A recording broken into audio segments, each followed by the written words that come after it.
দীপাকে কি এই বিপদ থেকে বাঁচাতে পারবে সূর্য?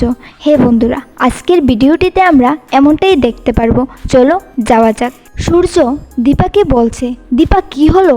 দীপা বলছে, আমি ওকে মেরে ফেলেছি, শেষ করে ফেলেছি আমি ওকে।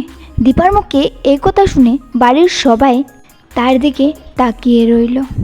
সূর্য মনে মনে বলছে, আমি আসছি দীপা, তোমার কাছে আমাকে আসতেই হবে, যাই হয়ে যাক।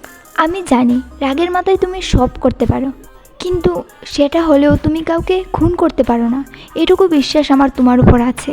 সূর্য পুলিশ স্টেশনে গিয়ে কেন পুলিশের সঙ্গে রেগে উঠল? সূর্যকে পুলিশ ভিতরে যেতে দিচ্ছে না, তাকে বাধা দিচ্ছে। সূর্য বলছে, আমাকে বাধা দেওয়ার, আমাকে আটকাবার আপনি কে? এই বলে পুলিশের কলার ধরে উঠল। পুলিশ সূর্যের হাত ধরে বলছে, how dare you?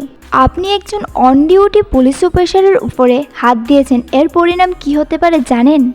Police officer দীপাকে বলছে, আপনার কেসটা কাল কোর্টে উঠছে, দরকার হলে না আমি সাক্ষী দেব। দীপা যাতে খুব তাড়াতাড়ি নির্দোষ হয়ে বাড়িতে ফিরে যায়। হে বন্ধুরা, তোমরাও যদি এটা চাও কমেন্টে জানাবে।